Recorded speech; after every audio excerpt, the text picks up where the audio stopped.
l'idée où et qui doit prendre décision dans cette situation. Seulement, à vrai dire, seulement les civilisations de second monde, parce que d'eux dépend tout.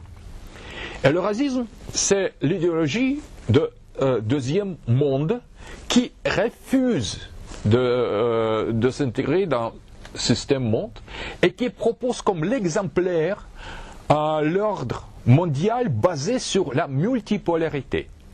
Multipolarité concrète, non abstraite, mais concrète.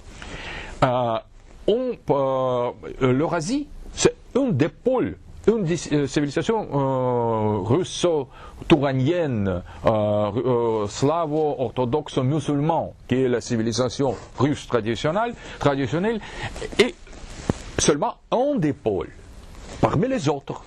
Mais la quantité des pôles ne doit être pas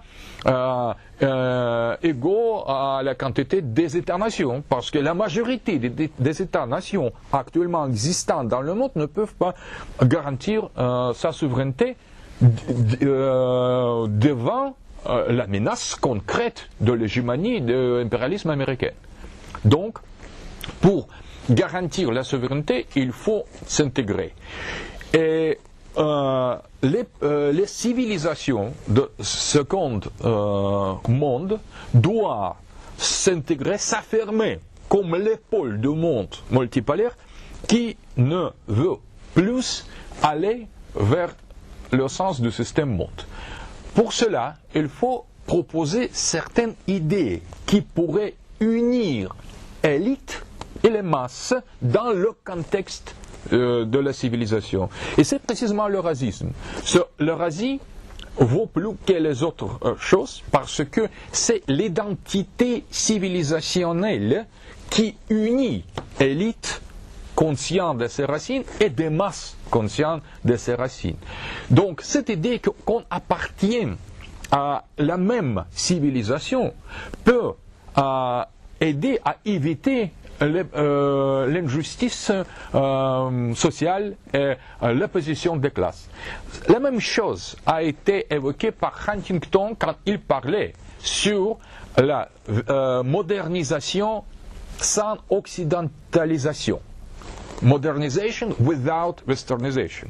Et il y a beaucoup d'exemples des pays arabes quand l'élite arabe et les masses arabes se comprennent mutuellement sur le niveau des valeurs communes, les valeurs, dans ce cas, religieuses, historiques. Ce n'est pas toujours le cas. Il y a aussi les séparations, mais c'est tout à fait viable par rapport au monde arabe. Quelque chose dans ce genre, mais avec les autres instruments, se produit aujourd'hui réellement en Chine, où, grâce au Parti communiste, on fait l'équilibre entre ouverture du pays et certains, on peut dire, nationalisme chinois, parce que sans ça, la Chine s'éclaterait tout de suite comme l'Union soviétique. Il y a beaucoup de problèmes intérieurs, sociaux, économiques en Chine. Sans ce rôle du Parti communiste qui garantit maintenant l'unité de la Chine, l'unité basée sur l'idée de la civilisation chinoise, non pas sur la religion, non pas sur sur communisme, parce qu'il y a maintenant le secteur assez grand qui est intégré dans l'économie libérale et mondiale, mais sur l'identité civilisationnelle. Donc, le Parti communiste est agent de civilisation, est assez efficace, on peut dire. Dans le monde islamique, il y a certaines situations, par exemple l'Iran, qui montrent que aussi cette identité de la civilisation peut unir et mobiliser toute la société. on voit certaines tendances très intéressantes dans l'Amérique latine, où actuellement les gens comme Hugo Chavez ou Evo Morales, mais aussi dans les manières moindres, les autres représentants de la gauche latino-américaine cherchent à créer quelques identités civilisationnelles de l'Amérique du Sud, opposées consciemment à l'hégémonie américaine dans tous les sens, pour affirmer l'Amérique latine comme la civilisation et comme le pôle. C'est pourquoi ces contacts inexplicables avec le monde arabe, avec la Russie, l'intensification des relations, etc., etc. Donc, qu'est-ce que c'est le racisme? C'est affirmer cette vision et insister sur l'identité civilisationnelle de la Russie. Mais ça demande aussi que les Russes insistent sur le fait que nous sommes représentant non pas le pays européen sous-développé, mais nous sommes les représentants de la civilisation particulière, avec les valeurs particulières, qui sont jugées autoritaires, nationalistes, impérialistes, colonialistes, seulement par la bourgeoisie libérale apatride, disons, de nos riches, et par ses alliés de la gauche. Donc, on n'est pas comme ça parce que nous avons les autres valeurs. Par exemple, pour ne citer qu'un exemple, l'autoritarisme russe. Oui, bien sûr, nous sommes le pays autoritaire. Non pas totalitaire, autoritaire, mais c'est l'autoritarisme demandé par les masses. Les Russes aiment la liberté tant, nous sommes tant chaotiques que nous sentons besoin de certaines mains fortes. Nous demandons le tsar. Pour nous, le tsar est nécessaire pour nous guider, parce qu'on aime trop la liberté. Sans ça, les Russes comprennent que nous ne pouvons pas organiser la société démocratique. C'était le commencement de notre histoire. Les premières phrases de notre histoire écrite, c'était comme ça. Les tribus, les peuples slaves ont chassé les Allemands, les Scandinaves, qui avant gouvernaient. Et après ça, ils commençaient de lutter contre soi-même. Et le pays étant riche, étant belle, a commencé de s'éclater. Et après avoir pensé, les Slaves ont décidé d'inviter encore une fois les Scandinaves pour nous gouverner. Et c'était le début de la dynastie des tsars russes qui a duré 1000 ans. Donc, on a invité quelqu'un, pas toujours on était content, mais finalement, c'était la seule manière de conserver notre histoire et faire de cette histoire l'histoire russe. Donc, c'est notre demande des masses, des peuples. Nous choisissons l'autoritarisme. Ce n'est pas crédible peut-être pour les Européens, mais il faut quand même reconnaître que peut exister l'autre, comme vous, qu'il y a les peuples, il y a les sociétés qui préfèrent la main forte aux mains faibles. Il y a beaucoup des épisodes aussi dans l'histoire européenne, je crois. Mais finalement, le sens de ça, peut-être vous étiez toujours démocrates libéraux. Peut-être. Je ne conteste pas, c'est à vous à décider. Si vous avez cette image, bon, bien. Mais il y a l'autre sur lequel tous les postmodernistes, tous les humanitariens, Lévi-Strauss et les autres auteurs français insistaient toujours. Bon, nous sommes l'autre.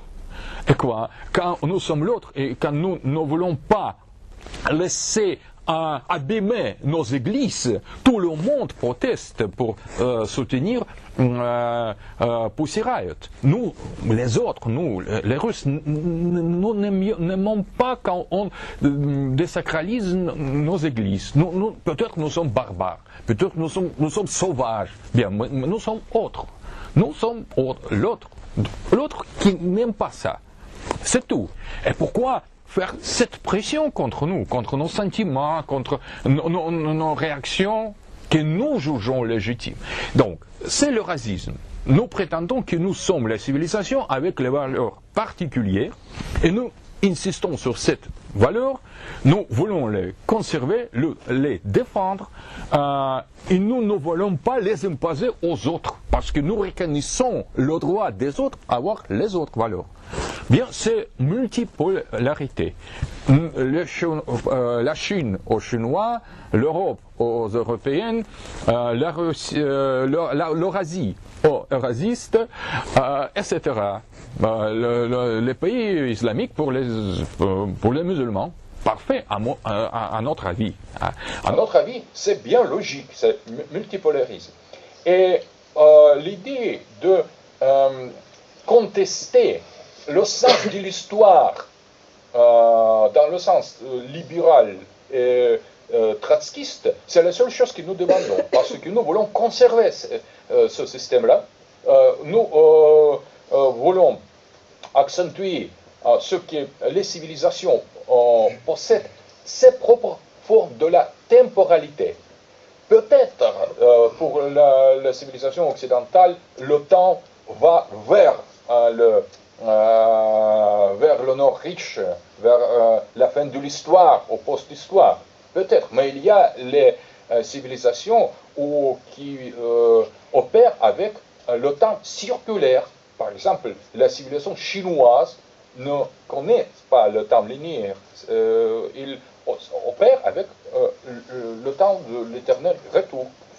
Nous, les Russes, nous avons l'autre temps, le temps eschatologique orthodoxe. C'est l'autre version de la temporalité qui ne correspond pas, disons, au concept libéral du temps et de l'histoire.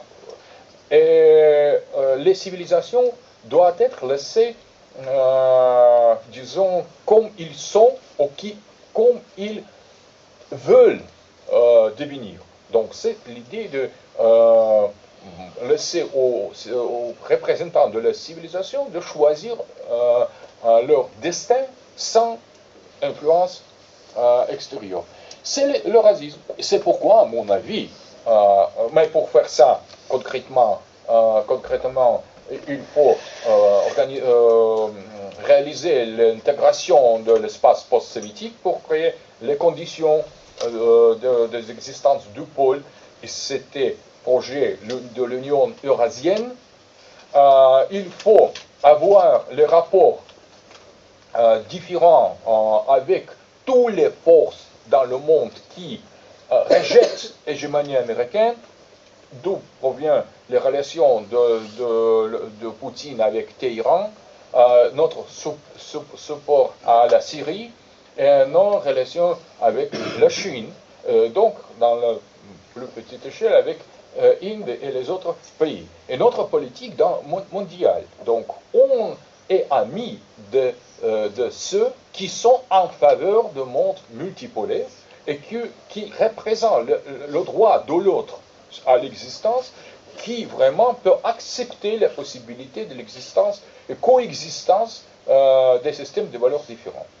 Donc, c'est pourquoi le racisme, peu à peu, devient l'idéologie dominante, peu à peu, non pas trop rapide, de la Russie. Parce que le racisme explique la situation mondiale, fait la carte historique, géopolitique du monde et aide à choisir la voie de prendre les décisions à nos dirigeants. C'est ça le racisme.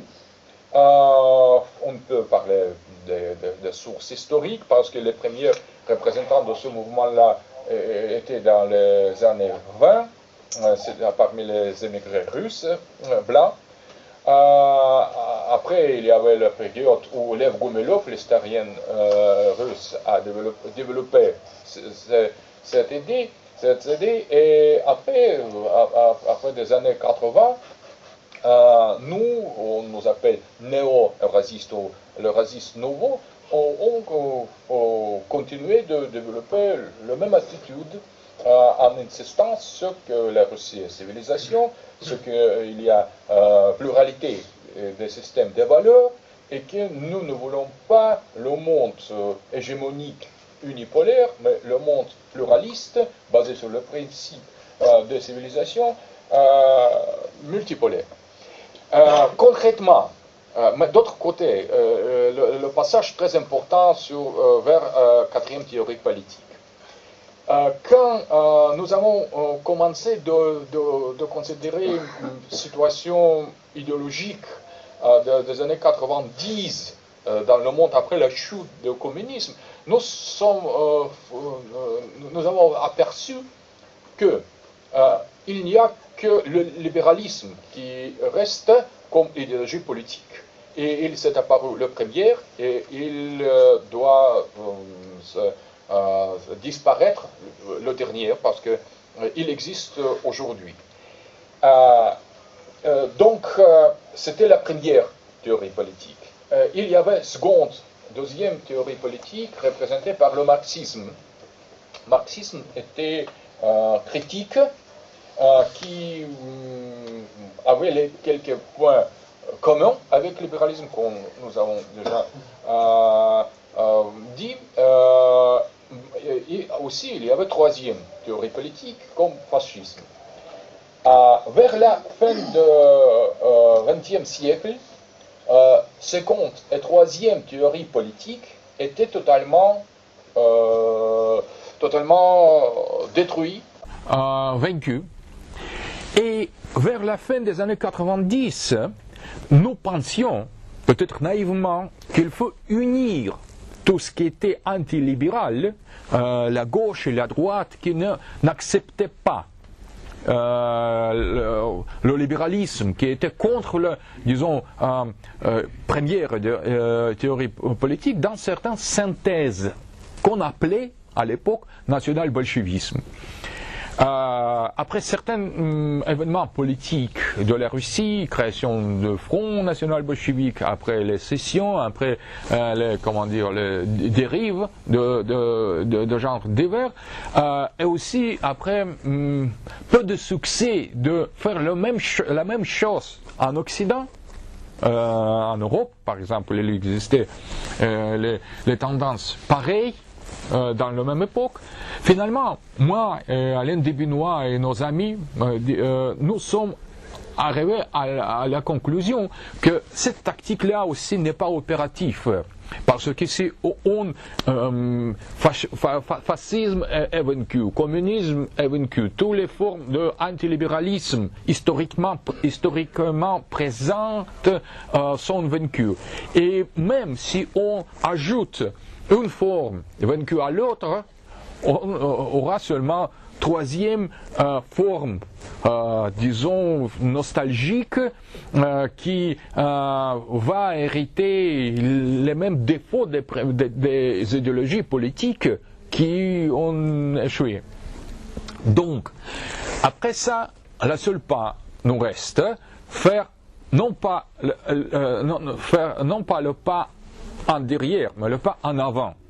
Donc, qu'est-ce que nous avons? Nous avons le libéralisme qui est sans les ennemis. Et dans cette situation, la première théorie politique se transforme. Il y a la mutation, la transformation de nature du libéralisme actuel qui est maintenant sans les ennemis. C'est vraiment peut-être parce que le libéralisme possède seulement la stratégie négative, c'est la liberté c'est la liberté qui est opératoire seulement quand elle est orientée contre le totalitarisme, de gauche ou de droite, peu importe. Mais quand le libéralisme vainc la manque de stratégie positive et son négativité. Parce que le libéralisme défend la liberté seulement négative, comme John Stuart Mill a montré très bien. C'est que le libéralisme ne dit absolument rien sur le contenu de la liberté. La liberté, pour les libéraux, c'est la liberté négative. Point. Donc maintenant, le libéralisme est seul. Et il ne faut pas, selon nous, de créer l'ennemi artificiel pour prolonger la vie. C'est le libéralisme qui est en recherche de nouveaux ennemis pour se continuer. Le monde islamique, par exemple, pour les néocons américains, ou Poutine, ou Corée du Nord, ou Bachar Assad, ou Kadhafi, ou Chavez. Donc, l'idée est qu'il ne faut pas regarder derrière nous, mais il faut faire le pas en avant et opposer au libéralisme quelque chose absolument nouveau, ce que nous ne connaissons pas encore. Donc, on est anti-libéral, on conteste le narratif, grand narratif libéral, et aussi on conteste la gauche pro-libérale qui est devenue alliée du libéralisme, et on doit proposer quelque chose de totalement nouveau. C'est non pas seconde théorie politique, non pas troisième théorie politique, non pas le mélange aux synthèses entre seconde et troisième théorie politique, mais quelque chose complètement de nouveau qui va regarder vers le futur. C'est assez facile de dire et c'est difficile de faire, mais finalement il y a quelques peut-être orientations. Comment on fait ça? On peut se rendre compte qu'il s'agit dans tous les trois théories politiques et des mélanges de ces théories de la modernité. Tous les trois théories politiques sont les expressions politiques de la modernité. Et le libéralisme a gagné la lutte pour le sens de la modernité. Aujourd'hui, c'est absolument certain que le libéralisme et la modernité, c'est une et même chose. Il n'existe pas l'autre modernité, malgré les prétentions des communistes ou des fascistes. Donc, il y a seule modernité libérale, parce que le libéralisme concentre le sens de la modernité. Il a gagné cette lutte. Donc, on a gagné, il faut faire point et passer vers postmodernité. Donc, il faut dépasser non seulement la modernité libérale, mais modernité en tant que telle, en reconnaissant que la modernité vraiment est manifestée dans le libéralisme. Il faut s'en finir avec la modernité. Et quoi on peut opposer à la modernité? Ici aussi certains points peut-être inattendus pour certains. Bien, on peut opposer la pré-modernité. Parce que le passé que les conservateurs défendent, ce n'est pas les valeurs que les conservateurs défendent, n'est pas les valeurs du passé. Ce sont les valeurs de l'éternité, comme a dit Arthur Müller-Vandenbroek. Si nous sommes les croyants religieux, nous ne croyons pas en Dieu qui était, mais nous croyons en Dieu qui est toujours, qui était au début de l'histoire, mais qui est aujourd'hui, maintenant, ici et maintenant, et qui sera demain. Donc, il faut s'adresser au sens de l'éternité, parce que la modernité, c'est la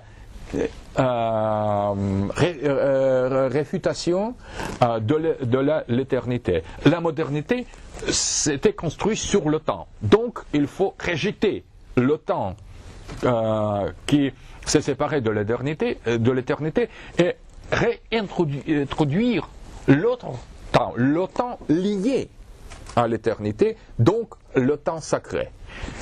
Donc, notre appel à la pré-modernité, ce n'est pas l'appel au passé, c'est l'appel au l'éternel. Mais pour ça, il faut totalement changer notre attitude par rapport à nous-mêmes, à l'autre, à la société, à l'histoire, au monde. Il faut autre vision du monde, ce que nous proposons faire dans l'esprit plus ou moins des traditionnalistes. Mais en même temps, nous pouvons faire l'appel à la postmodernité. C'est encore plus difficile parce que la postmodernité critique le récit de la modernité. Les postmodernistes eux-mêmes sont en quelque sorte comme les gauchistes qui, en critiquant le capitaliste, veulent continuer et mener jusqu'à les dernières conclusions le même discours. Mais ce sont les postmodernistes, ce sont eux, les postmodernistes numéro 1. Mais nous pouvons proposer l'autre postmodernité, l'autre postmodernisme qui s'inscrit à la critique de la modernité et propose l'autre vision en échange. Donc, pour par exemple faire court-circuit en unissant la prémodernité et la postmodernité, en liquidant ou déconstruisant la modernité et le narratif moderne avec les procédés postmodernes, mais en revanche en introduisant les valeurs et disons certains concepts prémodernes. Et les libéraux comprennent le danger de notre part parce que maintenant ils affirment, j'ai parlé personnellement avec Fukuyama, il m'a dit que nous étions trop en avant en déclarant la fin de l'histoire. Nous devons encore insister sur la modernité, sur les États modernes, pour détruire toute la possibilité de retour vers la prémodernité. La même chose font les philosophes qui insistent sur le soi-disant réalisme critique. Ils disent, les postmodernistes ont ouvert certaines possibilités de liquidation de certaines vérités modernes. C'est très dangereux et il faut éviter ça. Donc, parce que en rejetant les vérités de la modernité et dans l'absence totale de quelque chose de positif de la part des libéraux, il y a le vide. Le vide, ce n'est pas pour eux le danger, mais si apprêterons nous qui allons remplir ce vide. Donc ça devra un peu plus problématique pour eux. Donc je crois qu'il faut absolument ne rejeter la postmodernité, mais essayer chevaucher la tigre dans ce cas. Donc entrer dans la postmodernité, accepter et assimiler, disons, les méthodes, les instruments de la critique postmoderne de la modernité, mais totalement au sens opposé que les postmodernistes eux-mêmes le font. Ce n'est pas facile, mais c'est à mon avis fascinant pour certains esprits non conformistes et ouverts. Et pour finir cette présentation de le racisme, quatrième théorie politique, je puis indiquer seulement le chemin aussi à propos, en disant quelques mots à propos qui est le sujet ou l'acteur essentiel de quatrième théorie politique, parce que dans la première théorie politique, c'était l'individu qui est la mesure des choses. Dans la seconde théorie politique, l'acteur ou sujet, c'était la classe, et là, les deux classes, et dans la troisième théorie politique, c'était l'État-nation et ou la race. Au troisième acteur. Si on veut sérieusement de dépasser tout ça, on doit construire la théorie politique, non pas sur l'individu, il n'y a plus on déconstruit l'individu, il n'y a plus, on rejette l'individu, donc c'est déjà quelque chose. On aussi refuse la classe comme l'acteur essentiel pour ne pas être pris dans la piège du discours libéraux marxistes aussi, et on aussi refuse la nation, l'État et la race comme les concepts obsolètes. Et quoi donc nous devons trouver quelque chose en échange. Et ce n'était pas facile. Et dans une des conversations avec Alain de Benoît à Moscou, pendant le quatrième colloque sur quatrième théorie politique dans l'université d'État de Moscou de Lomonosov, où je dirige la chaire de sociologie des relations internationales, on est arrivé spontanément, en quelque sorte, à la réponse. Ça devra être Dasein, être là, comme la catégorie centrale de la quatrième théorie politique. Personne, à notre connaissance, n'a fait ça, mais c'est en quelque sorte, le défi pour ceux qui veulent dépasser status quo intellectuel, politique, idéologique, etc., etc. Et pour en finir, je dis seulement que ce n'est pas aucunement la dogme, quatrième théorie politique, et comme notre ami de Égalité et Réconciliation a dit déjà, c'est l'invitation. Je considère le concept de quatrième théorie politique comme l'invitation à penser. Il me semble que l'autre amont français a dit la poésie est faite par tous, non par un. Donc je crois que quatrième théorie politique, on ne peut être faite par un ou par groupe, c'est par tous, parce que de ça dépend tout. De ça dépend l'histoire, le sens de l'histoire, le sens de l'Europe, le sens de la Russie, le sens des États-Unis, le sens de l'humanité en quelque sorte. Si on réussit d'homogénéiser quatrième théorie politique, nous tous, donc nous aurons un futur. Sinon, l'autre, aucun. Donc je vous remercie.